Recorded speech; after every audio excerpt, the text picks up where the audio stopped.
Oke, kawan-kawan semuanya, Assalamualaikum warahmatullahi wabarakatuh. Gue kembali lagi di channel YouTube ini ya. Seperti biasa ingin sedikit mengulas ya terkait dengan berita terbaru ya. Ibaratnya menjadi episode babak baru nih terkait dengan dugaan ijazah aspalnya Mukidi maupun skripsi aspalnya Mukidi ya. Nah ya, gue baca berita di beberapa media online yang sekarang banyak berseliweran gitu ya di beberapa platform media ya. Ini Bang Rismon dan kawan-kawan ini berencana ingin mengeluarkan semacam pelaporan secara perdata atau gugatan perdata kepada Mukidi di Pengadilan Negeri Jakarta Pusat ya. Terkait apa? Terkait dengan objek gugatannya adalah skripsinya Mukidi yang diduga itu aspal atau abal-abal.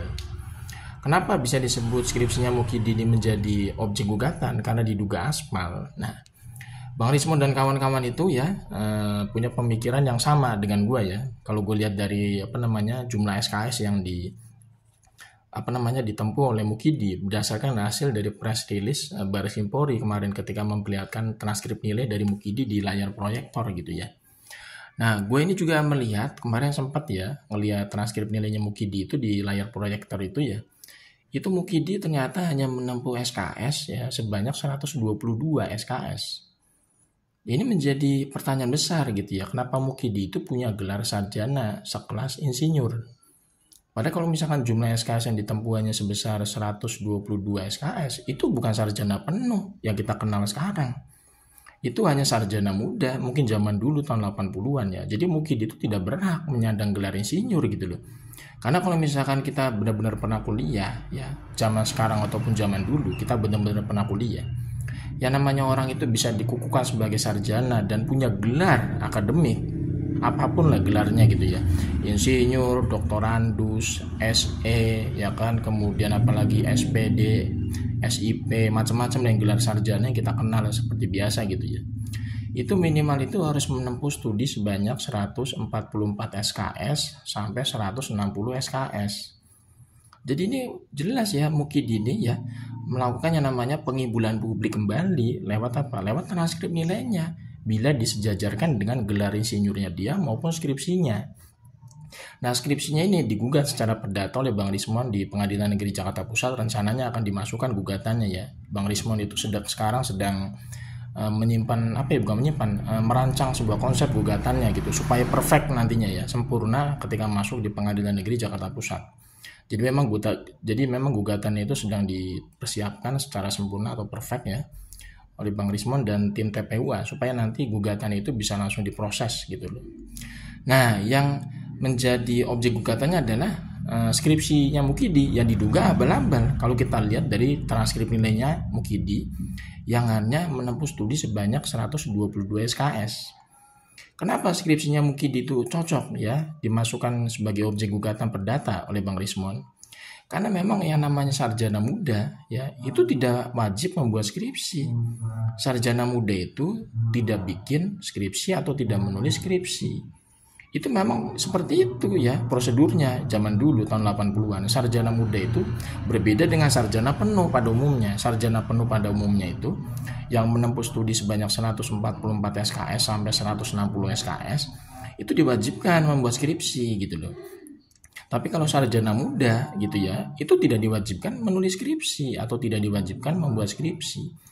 Dan Mukidi ini ya dengan riwayat SKS-nya hanya menempuh 122 SKS, itu jelas-jelas yang bersangkutan itu adalah sarjana muda kalau memang benar lulus dengan riwayat pendidikan SKS seperti itu ya, 122 SKS kalau memang beneran gitu ya. Yang bersangkutan itu adalah sarjana muda dan sarjana muda itu tidak diwajibkan membuat skripsi. Jadi Mukidi itu ya selama ini skripsinya yang beredar itu skripsinya siapa gitu ya. Masa sarjana muda bikin skripsi itu kan gak lazim gitu ya, dan memang tidak diwajibkan membuat skripsi yang namanya sarjana muda. Karena sarjana muda zaman dulu itu kita kenal sekarang itu seperti ahli madya ya, modelnya kayak D3 lah kalau zaman sekarang gitu ya. Memang tidak diwajibkan membuat skripsi gitu loh.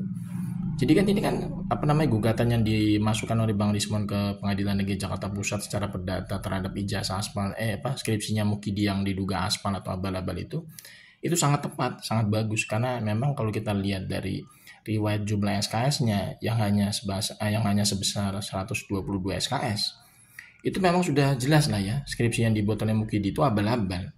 Karena yang namanya sarjana muda yang tadi gue sebutin ya, memang tidak diwajibkan membuat skripsi. Jadi Mukidi ini punya skripsi itu malah jadi aneh. Iya, sarjana muda itu ya, itu nggak bikin skripsi dari dulu. Ya kan? Ketika Mukidi ini ternyata mungkin terdaftar sebagai sarjana muda dengan jumlah SKS yang ditempuh hanya sebanyak 122 SKS.